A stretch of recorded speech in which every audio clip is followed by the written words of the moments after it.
Bon, on est à Paris pour cette semaine très spéciale, séminaire RTS. On va vous montrer les coulisses du seul séminaire autour de la biomécanique appliquée à l'hypertrophie en France, séminaire de 3 jours. Mais avant ça, là, je suis à Paris même. J'en profite pour rencontrer pas mal de personnes que je coach, et vous le verrez, et également des personnes qui ont fait le mastermind. C'est pour ça que je suis à un podcast et qu'on vient de finir un podcast avec Lise, voilà. C'était ton premier podcast. Effectivement, et super intéressant, super enrichissant, trop bien. Donc je vous mettrai le lien dans la description, et surtout je mettrai le lien de la chaîne YouTube de Lise si vous voulez aller la voir. Tu fais une vidéo par semaine du coup. Tu t'engages j'essaye. à faire une belle vie. La semaine dernière, je l'ai pas fait, mais c'est généralement oui, c'est le cas. Voilà. C'est le cas. Il y a un reportage sur ta compétition aussi sur ta chaîne. Oui, complètement. Voilà. Et très bien filmé en plus. Voilà, donc je conseille. Je mettrai les liens de ça en description. Ouais, super. Voilà.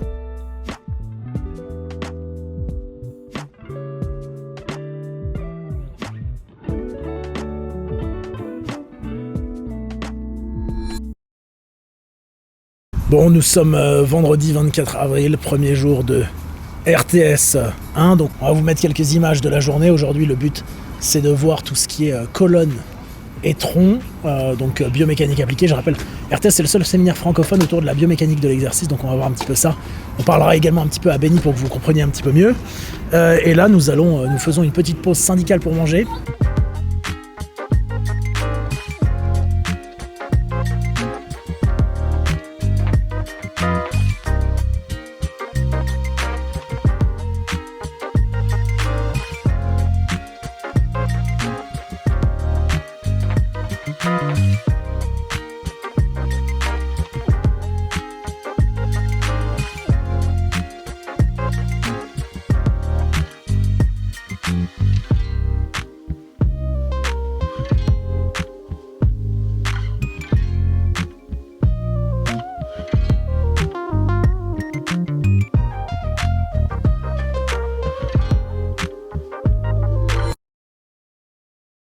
Deuxième jour de RTS2, on n'a pas énormément de RTS 1, pardon.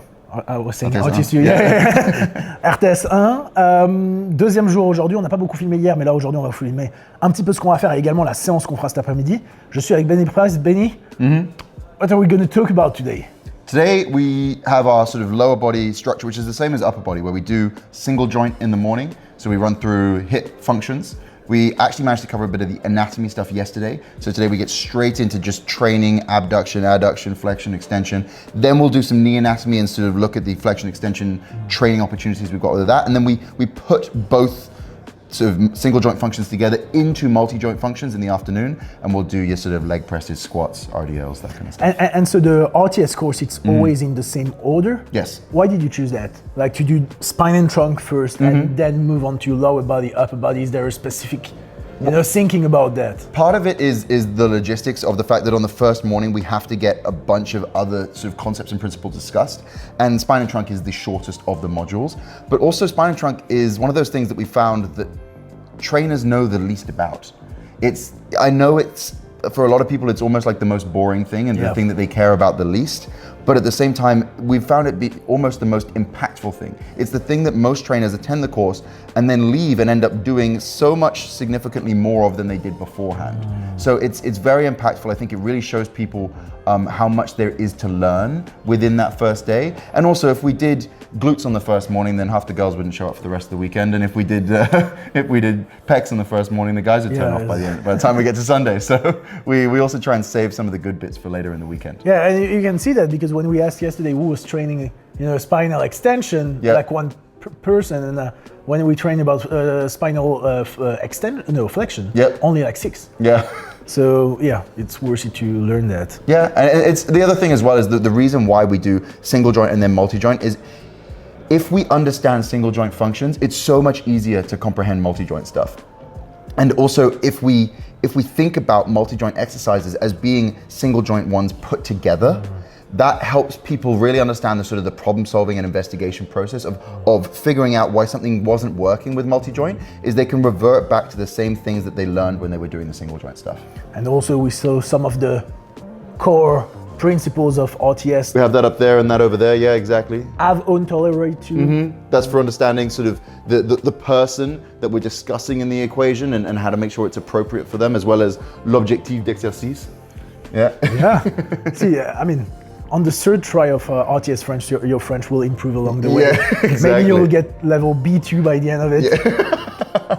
Hopefully. And so maybe we're gonna run it again in October. Yes, that's the goal. Pour les personnes intéressées, so I'll put the waitlist in the description. Yeah, for sure. On va probablement refaire RTS 1 en France en octobre de cette année. Probably the first week or second week of October, something like that. Yeah. Première ou deuxième semaine, and same location. Ideally. If we behave ourselves this weekend and they invite us back, hopefully, yeah. Et idéalement, on fera la même localisation, c'est what's the city again? Persan. C'est à 45 minutes de voiture de Paris, donc c'est très proche pour les personnes de la région parisienne. There is only, 20 spots? Yeah. Il n'y a que 20 places, là elles sont remplies en 2 jours pour les personnes qui sont venues. Et and also I hope to see more women doing it. Yeah, that would be nice. That would be nice because the first time we did no women and this time no women either. I think for diversity, purposes and also the expansion of RTS in France, it would be great to have some. Yeah, it would be. I think it's also ironic as well because when we get to the glute section of today, the hip extension stuff, it takes forever, and it's because we've got so many traders in here that work with female clients that they know are obsessed with it, so they're trying to improve their own value. But at the same time, female trainers are the ones that often use it in their own training quite a lot as well, and it's really nice to have the perspectives of someone who does a lot of it themselves, as opposed to just people that are used to using it with their clients. Et donc évidemment, c'est ouvert à tout le monde. Donc si vous êtes une femme, vous pouvez évidemment vous inscrire. Et ça sera, je pense, extrêmement bien si on réussit à avoir 25-50% de parité dans RTS. To be fair, in Italy, we ran 3 courses before we finally had the first females showing up as well. Yeah, so. And for RTS2, when we did it, I think there was only men in Singapore. Yeah. So, on vous attend. And let's start the day. Yeah, parfait. See if the pad gets closer or further away from my finger. On regarde si le pad devient plus proche ou moins proche de ses doigts au fur et à mesure du mouvement. So come up. Perfect. Oh, they're uneven. You want to change that? During the rep, it's not squashing my finger or it's not running away from my finger. Faut regarder si c'est pas en train d'écraser ses doigts ou au contraire d'aller plus loin que ses doigts. The relationship, go again. The relationship between the pad and my finger is staying consistent. Il faut que ça reste relativement constant. If your client is using this online and they think about it, they can usually feel if the pad is moving forward or back. Même chose, si vous êtes en ligne, il faut demander à vos clients de tenter de regarder, de se concentrer là-dessus pour voir si le pad justement s'éloigne ou non. And if it's not enough for them to feel that happening, it's probably not enough to matter. Et s'ils le sentent pas, c'est pas assez pour s'en soucier en soi. Then we need to think about what should move and what should stay still. Voilà. Maintenant, on doit penser à qu'est-ce qui bouge et qu'est-ce qui reste stable. What should move? Qu'est-ce qui doit bouger? What should stay still? Qu'est-ce qui doit rester stable? Okay. So, how are we going to make sure this stuff stays still? Well, he's already held onto the handles. Comment est-ce qu'on s'assure qu'il reste stable malgré le fait qu'il ait déjà les mains sur les poignets? To make sure his hips don't get lifted out of the seat by the pad pulling his hips up. Belt. You could use a belt. If you use a belt, they need to use it. Si vous utilisez une ceinture, ils doivent l'utiliser. It's like when you put a chest support on a row and someone leans back.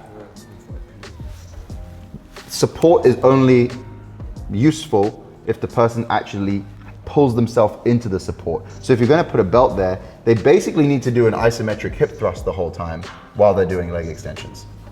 Si vous mettez une ceinture, c'est comme s'il devait faire un hip thrust isométrique pour l'utiliser. Because what often happens is you put a belt on, they still pull, and then the belt's just c'est parce que si vous mettez une ceinture et que la personne se tire, c'est juste comme si la ceinture est restée sur vos hanches et ça sert pas à grand chose. Right, so before he even lifts this, avant même de commencer la répétition, I want him pushing against this. On veut qu'il pousse en fait contre les pads. Gradually with more and more force. Graduellement avec de plus en plus de force. Up until the point where he keeps slowly increasing more force. Voilà. More force. Jusqu'au moment où ça commence. Because if he starts here and slowly builds the force and then comes up to the top, is he just going there to go there, or does he keep going and looking for the point where he's flexing? Voilà, et là il doit totalement raccourcir. Like he's trying to lift my fingers up with his quads. See, that's a different range that he's going to get to. And that range could improve as the set goes on, Voilà, from his et- warm-up to his working voilà. sets, because Et potentiellement, the ça peut tissue gets s'améliorer. more used to getting short. Voilà, et potentiellement, ça pourrait s'améliorer même au fur et à mesure des séries, des séries d'échauffement, dans la mesure où son tissu s'habitue progressivement à se raccourcir de plus en plus. J'ai dit que ça allait devenir dur. Because Je we fais can't suffisamment de fois, afford for the room. je sais exactement ce qui se passe après. To think that that's how we do leg extensions. Okay, let's do a decent set. Voilà, essaye de faire une série correcte. Don't kick it. Don't drop Non. it. Do it with Concentre-toi control. sur... voilà, là.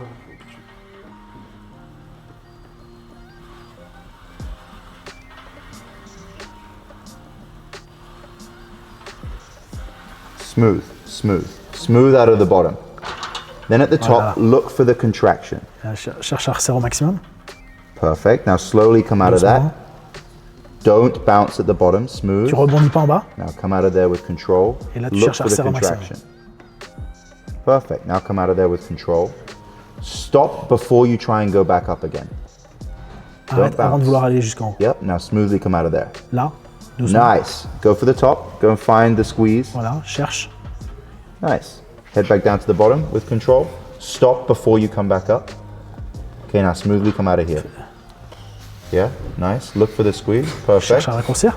Okay, control, control. Contrôle, contrôle, contrôle, contrôle, contrôle. Now on the next one, you're gonna look for it and I will get you there. You just look for Il it with t'aidera. control. Don't Vas-y. kick it. Tu cherches juste à aller avec contrôle, tu cherches à resserrer au maximum. Smooth, smooth, smooth. Cool. You can do 2 more. Smooth. Don't bounce. Concentre-toi. Don't bounce. Go again. Yeah, nice. With control. Nice. Encore une. Last one. Do not swing it to get there. Tu rebondis pas, tu rebondis pas, tu rebondis pas, tu rebondis pas. That was bullshit. Go again. Why did you kick it? I told you I would get you there. Il t'aide You go à with aller jusqu'en haut, t'as pas besoin de pousser. You go with control and I will make sure you get there. Exactly. Okay. Mais là, ça vous permet sûrement à tous de vous rendre compte de quelque chose que vous faites pas. Ça, c'est une série de travail. Non, ça, non. Pour lui, you don't consider that a working set according to most of the reps he did. That was a learning set. C'était une série d'apprentissage. He did about 1 good rep. Il a fait une bonne répétition à peu près. The problem with that Le problème de dire aux gens de maintenir les hanches contre le pad, is it creates posterior pelvic tilt. c'est que ça crée un tilt postérieur au niveau du pelvis. À la fin, le but, ça serait de pas pousser contre le pad au niveau de ses fémurs. Because if he can't push here, he can't lift here. Parce que s'il peut pas pousser à ce niveau-là, il peut pas remonter au niveau de la hanche. So when he does the reps, I want him to don't push on my hand. Ne pousse pas sur ses mains. Like only lightly touch. But Tu dois don't juste press. toucher ses mains légèrement. Okay, and then go all the way down. Descends, descends, descends. Yeah, exactly. Je crois qu'il n'y a Good. pas assez de contrôle là. How about some control? Ah voilà. Est-ce que tu pourrais contrôler, s'il te plaît? Ah, C'est un peu plus correct. A bit more, non? yeah, a little bit more. Un tout petit peu plus de contrôle en haut. Cherche ça. Yeah, nice. And then these lengthen, these lengthen, these lengthen, Voilà. and then squeeze. Là, cherche à squeeze. Voilà. Good. Doucement, cherche. So I want him thinking about this. Là, tu cherches à raccourcir. Et là, cherche à about raccourcir au this. maximum, doucement. Engage, doucement. Là. Engage, engage, doucement. Engage. Resserre. Cherche. Là. Ah, il essaye il shortens at the knee, but he lengthens at the hip. Le but, c'est pas d'entraîner de se dire qu'on entraîne les ischios, c'est de se dire qu'on entraîne la flexion de genou. And as a result, we need to allow something to take place at the hip, whatever's résultat de ça, necessary c'est qu'on in order doit- to allow that joint function. Et donc, il y aura un mouvement nécessaire au niveau de la hanche pour permettre justement d'avoir cette flexion de genou. Bon, vous avez vu quelques petits extraits de la journée de RTS 1, la deuxième journée, où on a parlé d'anatomie du bas du corps pour bien finir la journée. Je m'entraîne avec Antoine et Alexis, que vous verrez à la caméra. D'ailleurs, la salle est en train de fermer, donc là, on fait un petit training jambes, mais qui est express vu que la salle ferme dans 15 minutes. Puis voilà, on vous a filmé quelques clips. Demain, on parlera un petit peu plus en détail de ce qu'on a fait lors du séminaire. Donc, j'espère en tout cas que cette vidéo, ça vous plaira, ça vous donnera envie de venir également ici, parce que je pense que lorsque vous êtes coach, que vous souhaitez améliorer votre coaching en présentiel ou en distanciel, que c'est toujours important d'avoir un panel extensif de connaissances et de vouloir les améliorer. Et c'est ce qu'on a essayé de faire ici. Donc, voilà, à demain.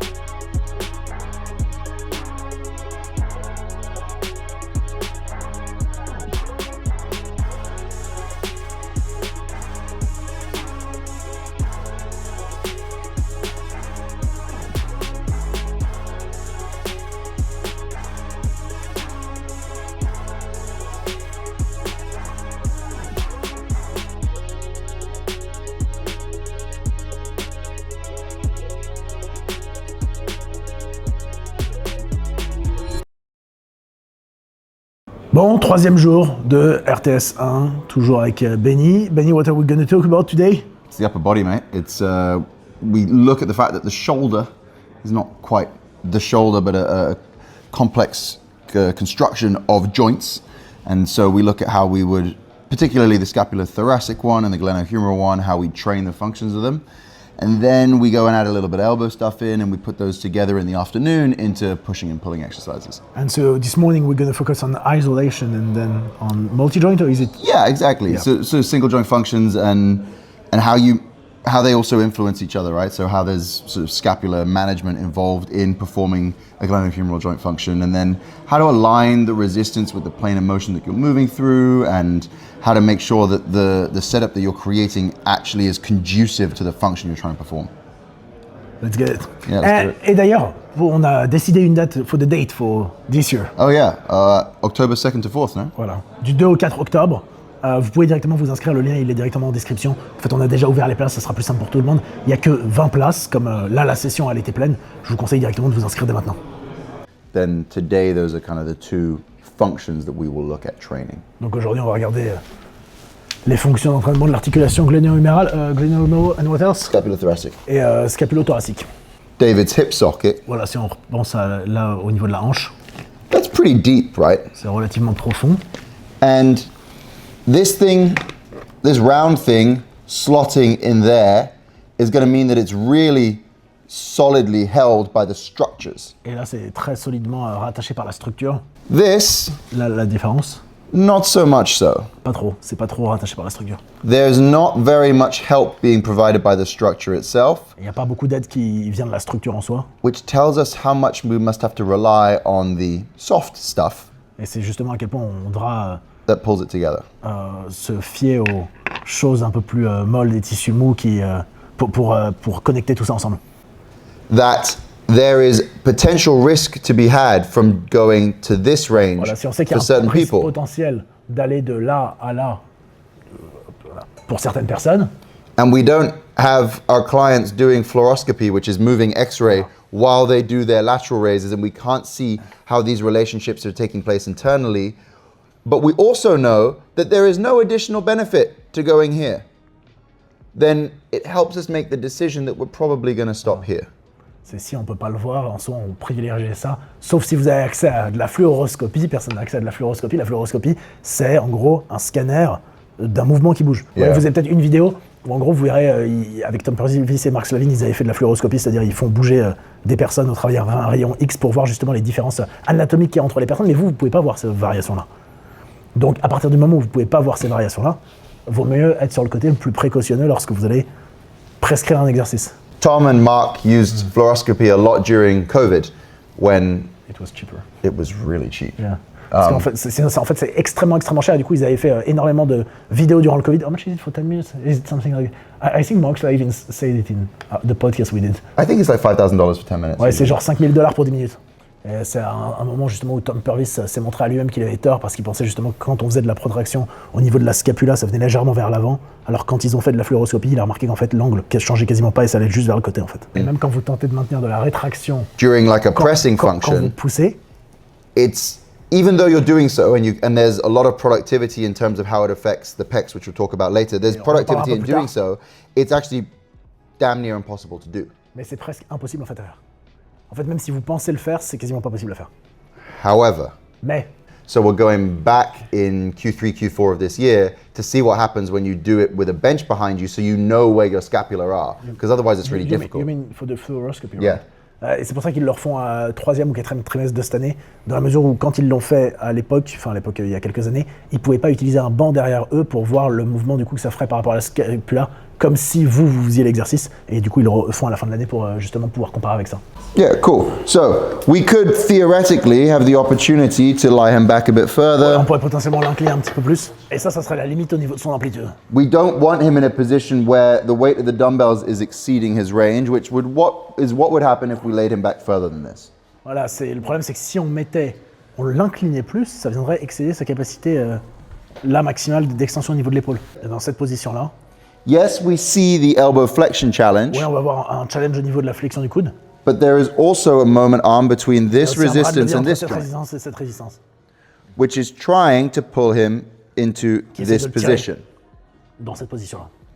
So, it's particularly as he's on the eccentric, Surtout quand du coup, là, il est sur l'excentrique. his brain is going to wonder why the hell he's keeping this still when he could make his life easier and let this fall forward. Son cerveau, il va se demander pourquoi est-ce qu'il essaie de maintenir ça alors qu'il pourrait. Equally, when he changes direction at the bottom and suddenly has to produce more La force, même chose quand il change la direction en bas. the initial movement of this is going to drive this forward if he doesn't think enough about keeping it back.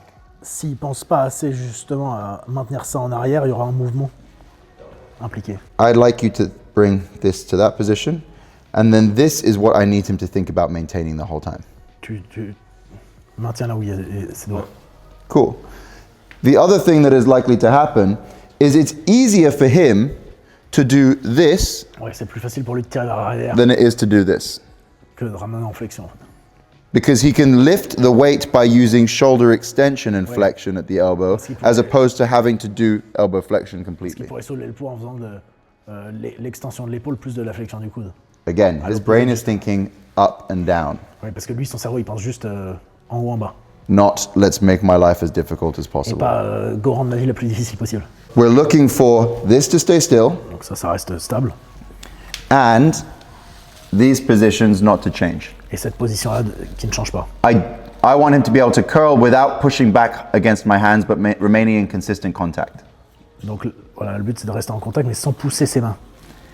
Et là, il Right. va bouger dans un arc. He needs to go forward before he comes up, and then away before he goes down. Voilà, il doit aller vers l'avant avant d'aller vers le haut.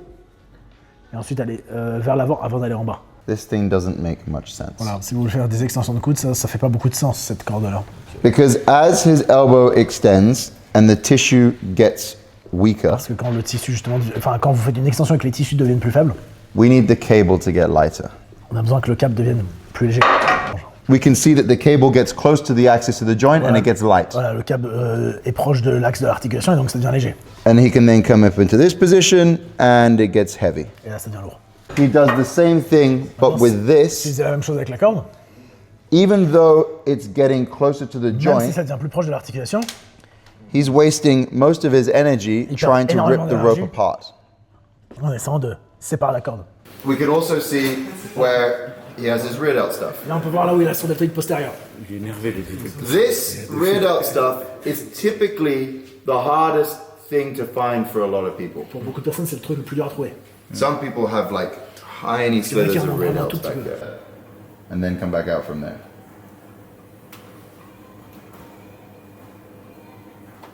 Yeah, sweet. Is we would need to lean him forward to get him into this plane. Yeah. Ouais. Je fais même enfant, je le fais même enfant. Tu parles de mes trapèzes, mais. Ah ouais. Non, mais il y a des. Non, t'as des érecteurs énormes. Mais il faut le super vite. Moi aussi.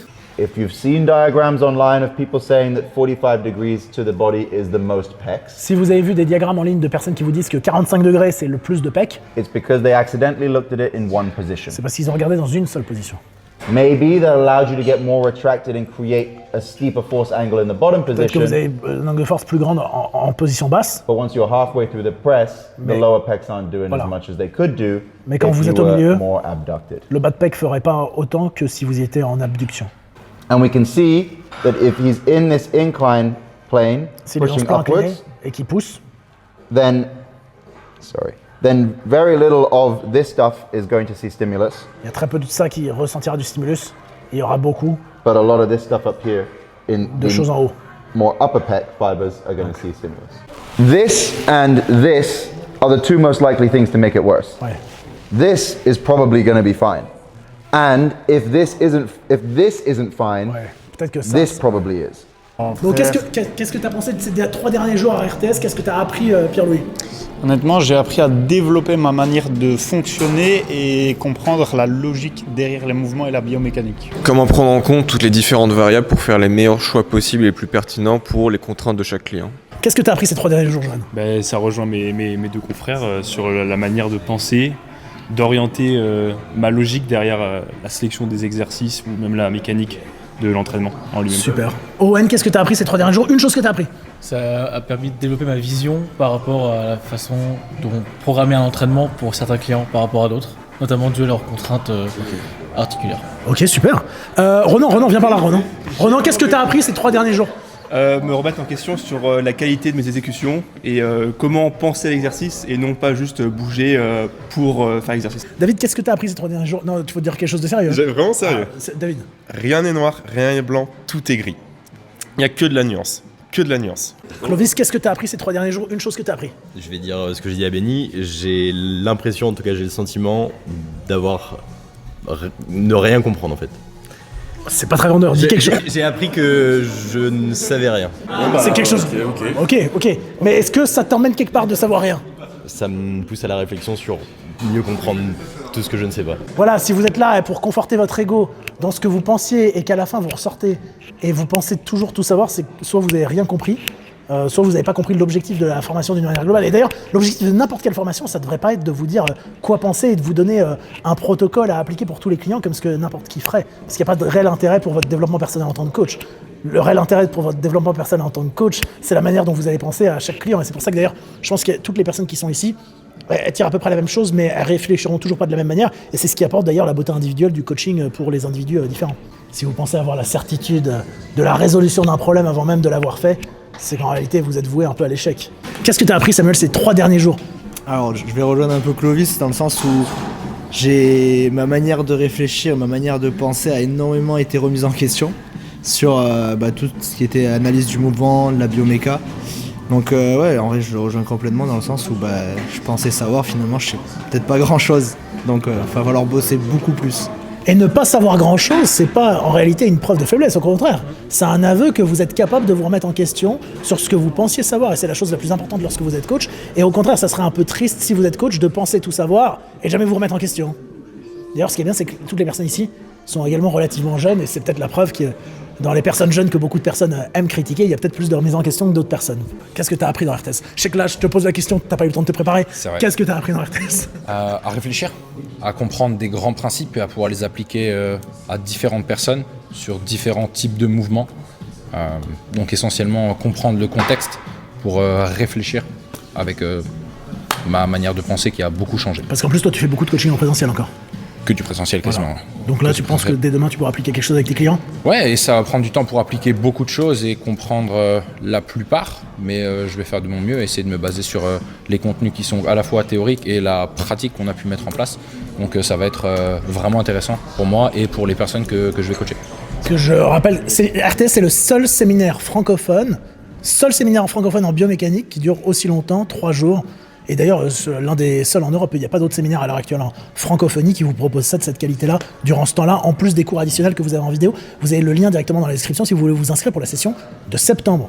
Donc octobre, ça sera la première semaine d'octobre. Salut. T'as eu pas mal de questions. Ouais, franchement. Et qu'est-ce que t'as pensé de ces 3 jours? Est-ce que t'as appris des choses? Ouais, franchement, de ouf. C'est surtout au niveau de que les muscles sont bien plus forts à certains moments qu'à d'autres.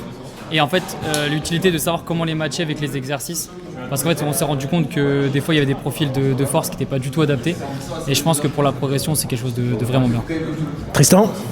Moi, si je devais résumer la chose, ça serait que ça nous ouvre un peu l'esprit sur aussi la perspective de la longévité. C'est vrai que de base, sur Internet, sur Insta, voilà, on cherche l'hypertrophie à tout prix, mais on n'a pas du tout cette perspective de réduire les risques de blessures et l'aspect long terme sur les articulations et ce genre de choses. C'est clairement un truc qu'on voit ici et qu'on voit très peu ailleurs, je trouve. Non, en fait, je pense par rapport déjà à la session qu'on a fait l'année dernière, qu'il y avait beaucoup plus de questions intéressantes. Parce que l'année dernière, en fait, aussi, il y avait proportionnellement beaucoup moins de personnes. On était dans un bon environnement pour faire ça. Je pense que ça a changé la perspective de beaucoup de personnes qui venaient peut-être avec des a priori. Je sais également qu'il y a beaucoup de personnes qui ont également été formées ailleurs qui venaient. Et c'est intéressant d'avoir le point de vue d'autres personnes et de pouvoir potentiellement changer la manière dont ils réfléchissent par rapport à certaines choses. Moi, ça fait la 7e fois que je fais RTS 1. La particularité, c'est que dans la mesure où c'est quelque chose qui est en live, il y a tout le temps de la nuance qui peut potentiellement changer et des choses qui changent également dans le temps. Et il y a des même choses qu'on a fait l'année dernière. On a vu encore d'autres choses cette année. C'est ça également dans le processus de RTS que je trouve relativement intéressant. Et je suis très content de voir que ça se popularise et ça se démocratise au fur et à mesure des années. Et que là, cette année, on a eu le double de personnes par rapport à l'année dernière où forcément la localisation, c'était peut-être pas la plus idéale, même si le lieu de chez Vision, c'était très bien. Et là, qu'on le refasse en personne, j'espère encore une fois qu'il y aura le maximum de personnes, parce que comme vous l'avez vu, ça peut aider beaucoup de coachs, ça a aidé beaucoup de coachs, ça aidera beaucoup de coachs. Et le but, encore une fois, quand vous êtes coach, c'est d'avoir la capacité de remise en question constante, parce que c'est ce qui vous emmènera, encore une fois, vers votre service potentiel le meilleur possible. Et si vous pensez à l'heure actuelle tout savoir, venez pas ici, parce que ça servira à rien. Mais si, encore une fois, vous êtes capable de vous remettre en question pour progresser dans votre carrière en tant que coach, alors ça peut valoir la peine de venir ici, et je pense que ça peut être très intéressant pour la plupart d'entre vous. Bon, en tout cas, merci à tous d'avoir regardé cette vidéo. Benny, what did you think of that second RTS Friends seminar? I thought it was good. It was in an incredible facility, which felt like we had a private RTS home for the weekend, which was kind of crazy. But it's been a great experience with a lot of people who weren't here to confirm their own biases, but instead were here to find and explore and investigate what they need, what they don't know, and what they can know more of. And there was a genuine interest in helping their clients as opposed to just finding exercises to do for themselves. Donc voilà, si vous avez envie d'apprendre comment penser, pas à quoi penser, le lien est dans la description. Merci à tous, abonnez-vous si vous n'êtes pas abonné, et je vous dis à très vite.